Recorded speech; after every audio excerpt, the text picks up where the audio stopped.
Hello and welcome. I see people popping in. We're excited to have you join us. Good afternoon.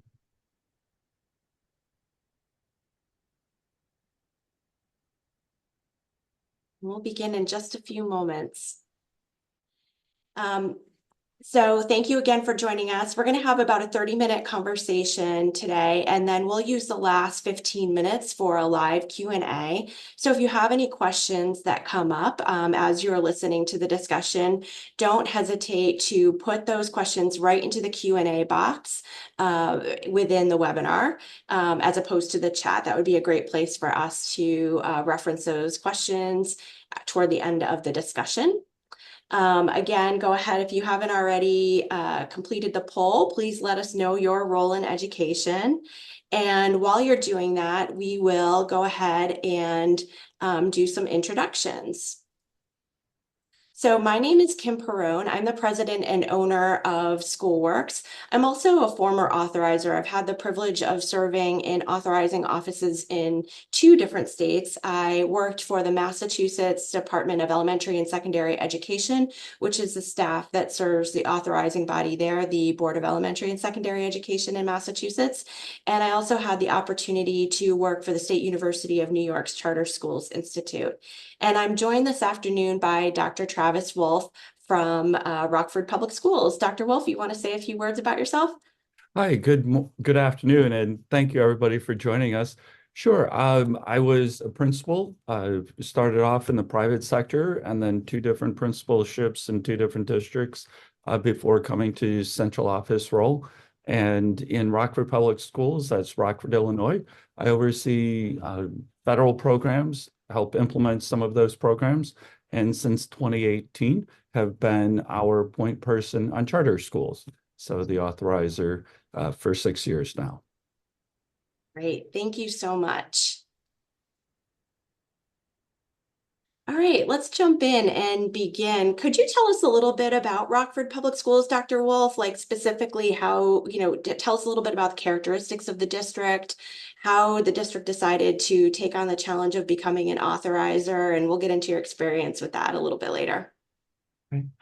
Uh, so Rockford Public Schools serves about 28,500 students, about an hour and a half outside of Chicago. We are one of the largest districts in the state of Illinois, and we serve students from pre-K to 12 in 41 Board of Ed governed schools and 3 charter schools. The story of how we became an authorizer is not the ticker tape parade approach. 3 superintendents about 15 years ago, a wealthy local resident was frustrated, to be very honest, with the progress at the district level. The scores were not good. Our graduation rate was not good. We were in a Johns Hopkins report. And so he donated money to start the Rockford Charter School Initiative. Our Board of Education felt like they needed to respond to the public demand. And so they authorized the first 3 applications that came before them and then voted down the remaining applications that came before them. So that's how we got started in charter schools about 15 years ago. Great. Thank you so much for that context. I think it's really helpful for everyone to understand the size of the district that you're coming from and kind of what prompted the district to get started with this work, because it's daunting and it's a very challenging task to take on.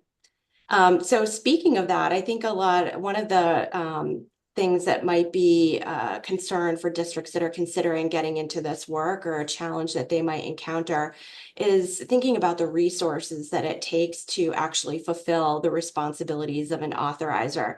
So I was hoping you could shed some light and insight onto the investments that district has had to make in terms of setting itself and ultimately the schools and its charter portfolio up for success, as well as any resources that are necessary for the annual oversight of the charter schools and its portfolio.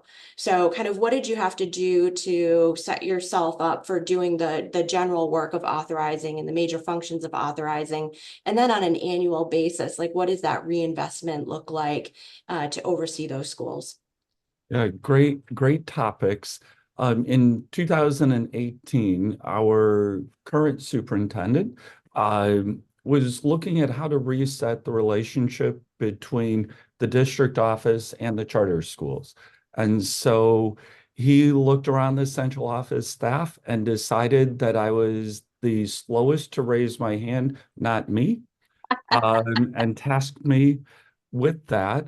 And he then he and I went to tour the three charter schools, set up meetings to reset the entire relationship. And I think that him, Aaron Jarrett is his name, Dr. Jarrett, him doing that allowed us to say, okay, the previous 9 years are behind us. We're going to go forward in a new and better way. Mm, And so that was kind of like before 2018 and from then on. And so we did make investments then. I wanted to do a good job. I knew that I had a lot to learn. Right? And I had to learn it in the Illinois context. And so the first thing I did was I reached out to the Illinois State Board of Education Charter Division, learned that they had some workshops coming up with the National Association of Charter School Authorizers in Chicago. mhm. So I participated in those, and Dr. Jarrett allowed me to invest the time and resources. So not only did I go to those sponsored by our State Board of Ed, but then we went to Naxicon. And then he said, hey, if you have an outside partner you want to work with. And so SchoolWorks was recommended to us by some colleagues at Chicago Public Schools. Uh, Mhm. so Mary Bradley Yeah. had been at CPS at the time. She's now with the National Charter School Institute, was a good friend and colleague. And so we started working with SchoolWorks. And I think those early commitments and investments were critical in helping educate me, helping me get started with this goal of resetting the relationships and then the performance. All Mhm. three of our charter schools were not performing academically as you would wish. And I really think they had kind of lost their way. Nobody at the district office was maintaining an accountability framework. Um, in a couple of restatement agreements, we said, yeah, we're going to get around to setting these accountability frameworks, but we didn't. And Yeah. so we had to redo that in 2018. We also engaged SchoolWorks to do an authorizer audit. Where Mm, were we at as a district, as an authorizing agent? And we did not score well. As you might imagine, we had a low 1 point something score on a 4 point scale. yeah. So we wanted to do better. We also knew we had some great insights from Dave Hartman and Paige Gonzalez that we weren't going to fix it overnight. And so we looked at the various elements and said, how do we start making the investment of dollars and time? Because this was not my only job. Federal programs was a lion's share. And so how were we going to consistently do the work to improve as an authorizer while maintaining everything else? Um, and I think what makes it really interesting, and one of the lessons that I learned very quickly, your context matters. So Mhm. Rockford Public Schools is the second largest primary authorizer of charter schools in the state of Illinois. We have three. CPS, the last I knew, had 122, right? So there's this huge decrease. So we had to figure out how to be a better authorizer without spending more resources than we ought. So part of my salary is the annual investment into the charter schools. We continue to go to Naxicon and we continue to engage outside partners with SchoolWorks. Uh, because that outside lens really helps us and it brings in some expert knowledge so that we're not investing a full-time person to manage what is truly a small portfolio.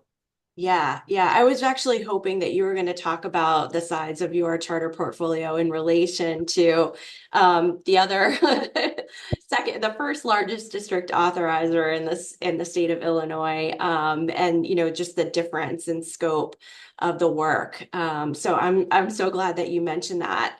And one of the things that I heard you talk a little bit about was this idea of community and being able to tap into kind of the village that are available to support the work of charter school authorizers. Because I think when you're a district of, just I've been to Rockford, I've had the opportunity to visit your offices in the past, and you're like a medium-sized district, and you've taken on this challenge, but you were the only person kind of really tasked with doing the work. So I can imagine without having access to that community, whether it was through NACSA or SchoolWorks or the state authorizing board there, that you would have felt very alone. And knowing kind of like where to go for assistance and kind of where to start with this reset that you talked about. So I'm so glad you mentioned the power of community in being giving you personally and the district confidence to move forward and setting everybody up for success. And the community then also gave our three charter school operators confidence that Mm, we had some reliable notion based in research on what we wanted to do. right. And so I think that that village worked for many, many people. Yeah. Yeah. Great. Thank you. That's fantastic. All right. Moving on here. Are there any challenges that you've experienced? You kind of mentioned, this notion of the accountability frameworks reset and, starting something because what was in place was either really non-existent or not effective. But is there any confusion that's resulted either within the district office, the schools themselves, or maybe even within the community of Rockford around what accountability means for these three schools? We're constrained by 30 minutes, right? Yeah. Um, so this is like, I think the crux for many people who are similarly situated. And I think it's further compounded that in Illinois, the charter authorizer is not only the one that holds you accountable, but we're also the support agent. And the smaller the school operation, like CPS, has many charter schools and networks. And so those schools have a central office like backbone that individual operated schools do not. Right. So there are many contextual factors, and I think the biggest challenge is that stakeholders are free to express opinions without being burdened by knowledge, right? And here's how I think it comes across in confusion on the accountability. Some in the district office think, oh, we could just close them down if we don't like what they're doing. And they like are frustrated at times, to be honest, that the law matters, that the contract matters, that federal regulations matter. I think the schools for us had grown a little bit used to not having this central office pushing for better choices for students and their families. And then I think the community uh, has not been educated enough, doesn't understand the construct between, yes, a charter school is a public school, but they have their own board of education, their own administration, right? So I think there is some confusion around that Mhm. at all levels, and it takes a lot of education. I think the way that we've navigated it is really two prime strategies. Number one, I try and stay focused on the kids. Mhm. Uh, I don't know of anybody who doesn't want better outcomes for students. And I think when you keep bringing people back to the student experience and student results, that you can get beyond many of the challenges and the politics. I think the other strategy that we have done is document everything and put it in the public eye. Mhm. So one of the early investments we had was working on a charter authorizing handbook and accountability framework. All of that is on our website. We share that freely with everyone, and then we walk according to what we've written. And I think that that has helped us navigate because we're not trying to play a gotcha game. We're trying to Yeah. get better choices for students and their families. And right, in a classroom, we might have used a rubric. I think the documentation that we provided for our charter operators and our Board of Ed and community is the same conceptually. Right. Yeah. Absolutely. I think transparency has always been key, certainly in my experience, right from the get-go. I mean, you had the successful experience of having that reset opportunity with those three existing schools. And, I have to really credit your leadership in being able to do that, and the will and skill also of Dr. Jarrett to work with you on that, because most schools kind of, when they have previous practice to rely upon, want to fall back to that and say, well, it feels like you're changing the name of the game. But to really lead the school boards and the school leadership through that and say, we're going to do a complete reset. Here are the new rules that we're going to both parties agree to, whether it's through the contract, whether it's through the documentation around kind of what the policies and procedures are, and publish that, make it transparent for everyone. It really does kind of, I think, as you said, give you legitimacy in the work that you've done, and your commitment to high quality authorizing, which ultimately is focused on, as we know, on making sure that more kids and families have access to high quality educational options within Rockford. So those are great examples. Thank you. Are there any innovations or practices around school oversight that you've employed within the context of the district's authorizing work that have you've been able to transfer over into the district's larger work, maybe across the board? I'd love to hear about that. Yeah. So yes, we have, and we'd like to do continuous improvement and do more. Um, and I know that other people have done this, but in our context, we did not have a well-defined set of documents for a charter school application, for a renewal application. We did not have a published accountability framework. We did not have a compiled policies and procedures. We have all of that now. Hmm. Um, in one document, you can see what we're going to be looking for in a renewal site visit, what we're going to be publishing. We have a matrix that of all of these factors, what we're going to recommend for renewal. And so everybody can operate accordingly. And I think that that was a major change in practice and set of innovations for us. We've also tried to build bridges to create a more uh, helpful community for each other. We brought in relevant department leadership and the charter operators.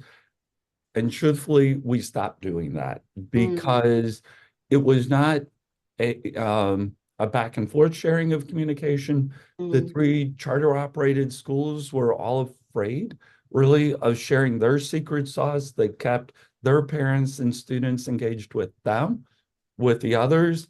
And so those sets of meetings really morphed into department leadership telling the charter operators the new stuff in transportation and so we changed again, and we went to a symposia format where we dismissed all of the standing departmental leaders, publish an agenda, ask the charter operators, is there anything coming? Right. We pay attention to assessment calendars and things like that and populate accordingly. But then if they're feeling anything, the Mm. ESSERs were a new thing. And for them, it was really easy because my department handled the 250 plus $1 million in ESSERs. So it was a easy ask, but the symposium that we did on a quarterly basis, it worked much better. Yeah. Uh, it allowed for a little bit less structure and more pinpointed resources to the charter operators, and they like that. And then within the district, the individuals liked having their time back, but Mhm. knowing that I would follow up with them if there were issues or kudos. Sometimes, I was able to pass along, hey, thank you for this. And they appreciated that. Yeah.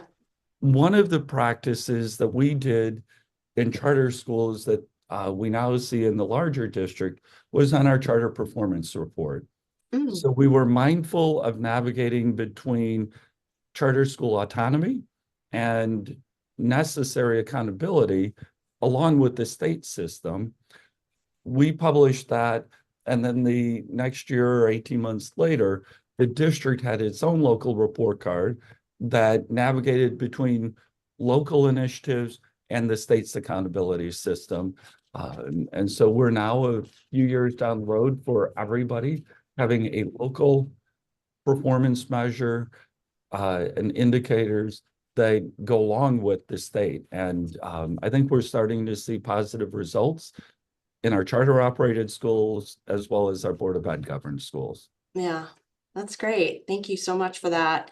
And just listening to you talk a little bit about the way in which the symposium kind of evolved. That's a great example, I think, of the way in which you're kind of straddling that line between support and accountability. Gathering them together, talk about issues that are pertinent to them. Um, and also, having a way to kind of escalate maybe to other department heads within the district, whether what's working well and maybe what's not working well, but certainly celebrating those wins too. So one topic that I want to talk a little bit about is succession planning. So first of all, early congratulations on a well-deserved retirement that we know is coming up. But you all have been so thoughtful about planning for the transition that is going to be part and parcel with your retirement to a new individual in this role. And so I was wondering, for those folks who are listening and maybe thinking about, everything lives in me. I do it all. I don't know how to share my work or how to build capacity in someone else to take over when maybe my role might shift a little bit, or maybe I move on to other things within or outside of the district that I'm currently working in. Could you share a little bit about what you've been working on in terms of your own succession planning as it relates to the district's authorizing work? That would be helpful. Okay, sure. I think having time is critical, right? Because in our context, we're not going to expand the budget to support a full-time person. So having the runway to identify somebody who could learn as part of their job to then become the charter liaison as part of their ongoing work was critical. So I had to identify a target date for that retirement. How old is old enough? And so having the time allowed us to then create a plan. And I think that village or the partnerships and the relationships. So the person that we identified has gone on renewal site visits. That was his first introduction. He had been a school level administrator in a couple of different schools for a number of years. So he had deep insights into what running schools were like and what it felt like to deal with parents, students, teachers, etc. Um, so he went on those. He's then gone to Naxicon with me a couple of times, and he is in monthly meetings with Paige, who is an extremely thoughtful and capable partner who makes sure, right, like, I don't want her to be upset with me that I didn't get the document done on time. Uh, so she holds me accountable, and she'll continue to be that outside expert for the successor. Uh, Mm, so I think that those relationships and partnerships, they take time to develop, um, and we've had that. I think learning how to navigate through the politics, like stay focused on students, stay Mhm. focused on students. Um, and then I also understand and appreciate that I have been in the central office roles now for 18 years. Mhm. So I've supervised schools from elementary to high school. I've overseen federal programs, assessments, et cetera. I've worked with state level agencies, right? I get those things. And so it's really easy for me to go through the repository is a nice way to put it, of where everybody has put their documents and found them. Uh, we are working through launching Epicenter to make it easier to manage the mechanics, right? It doesn't help at all with the quality, but my successor will be able to pull reports on what documents are due and who's turned it in, and then really focus on the quality of the documents and what needs to be done going forward rather than the mechanics. So I think working on those partnerships, navigating through the politics by staying focused on students, and then investing in a tool that will make it more about doing the work Yeah. rather than managing the flow of documents that could sink anybody. Yeah, yeah. And especially a lot of those accountability documents they are, we can attest to that. They are dense.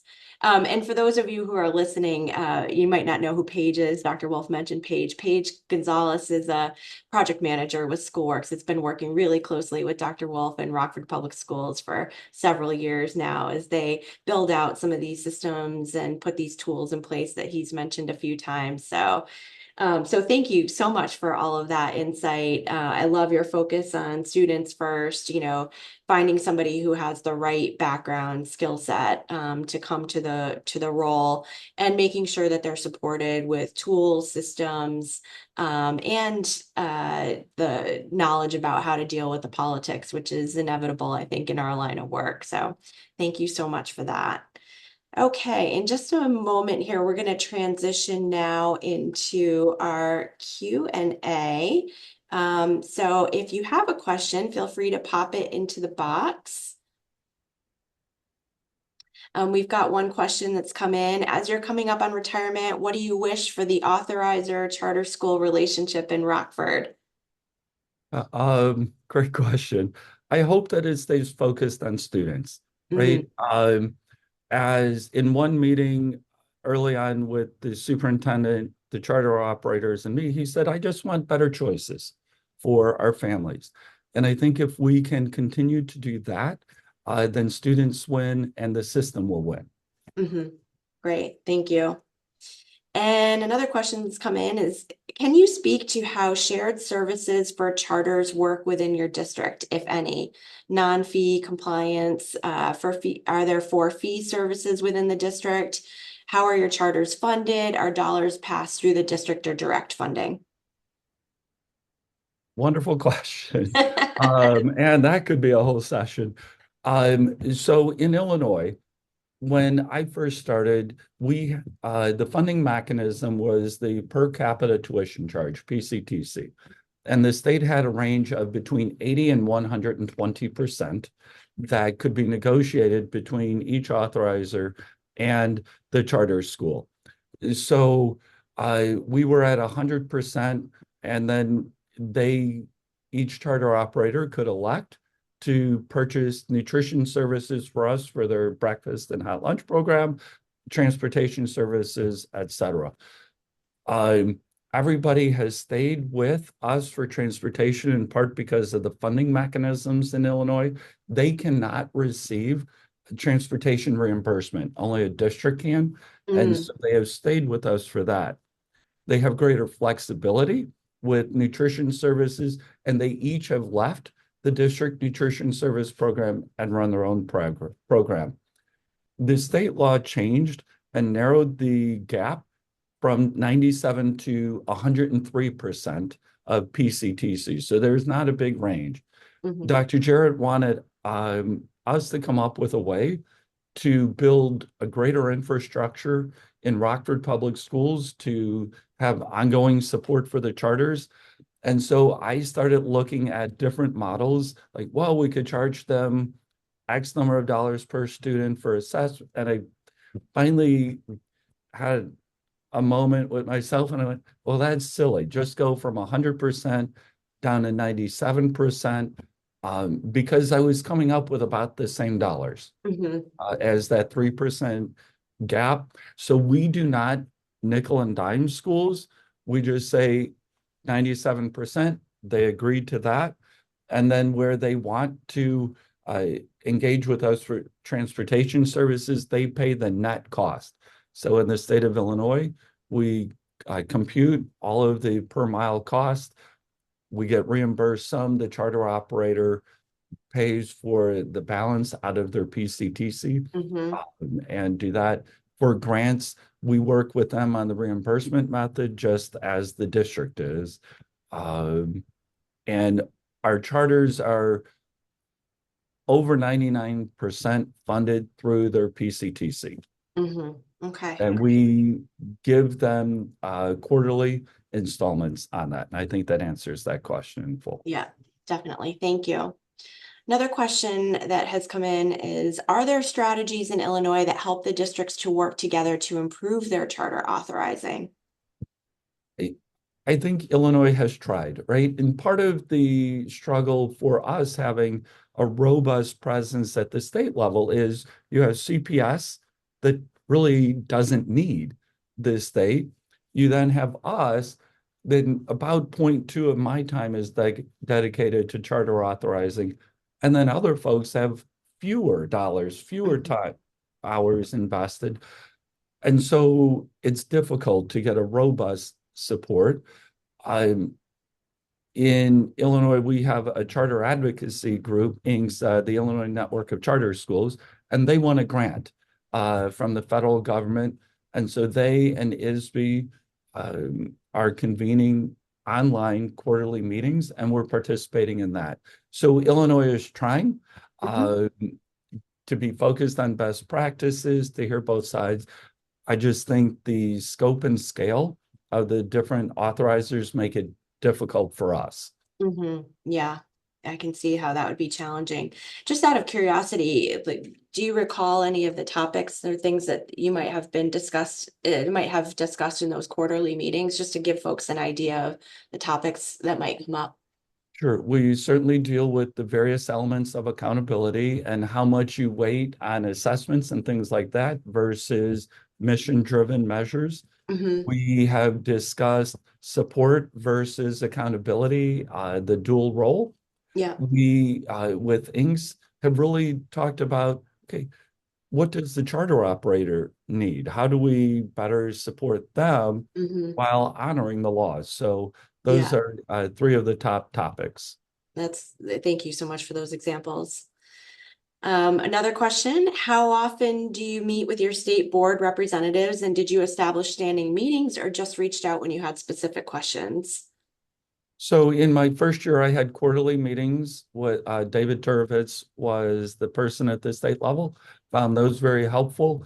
And the current cadence after I found my feet, we have participated in the statewide activities, and that's been quarterly.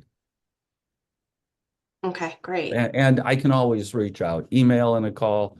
We resolve issues. Uh, there are things that are at the district level for renewal, other things at the state. We work very closely and quickly to Hmm. resolve issues. Great. And the last question that I see here is, how do your charter schools differ from traditional public schools in terms of offering, structure, et cetera? So outside of special programs, none of our schools are K-8. We tend to do the more traditional K-5, middle school and high school approach. Two of our three charters serve K-8 students. Mm. And so that was the difference from the norm.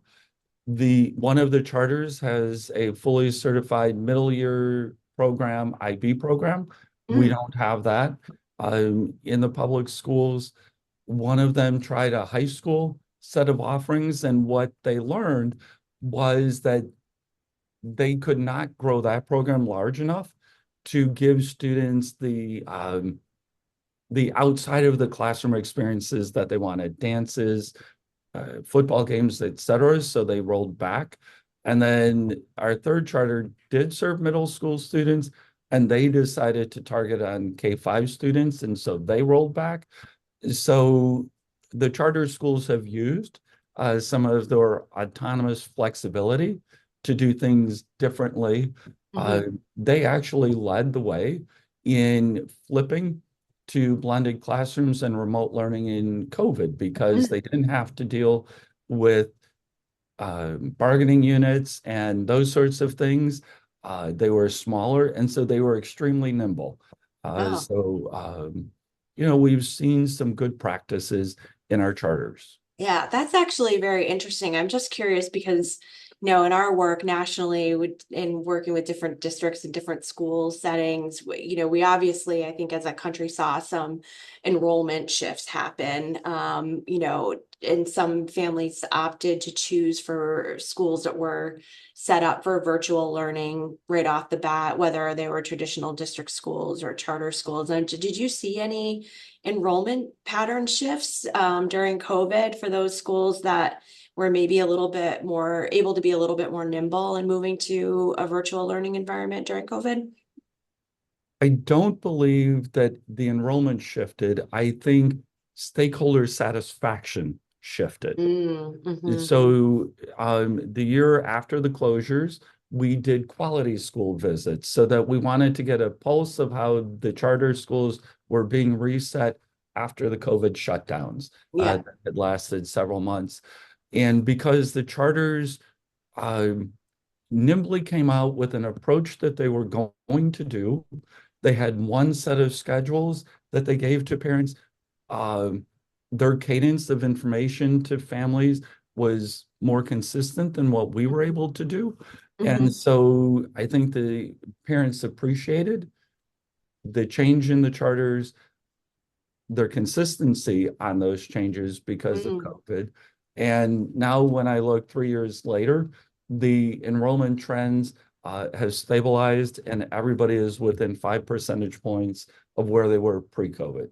Mm. That's great. That's great to hear.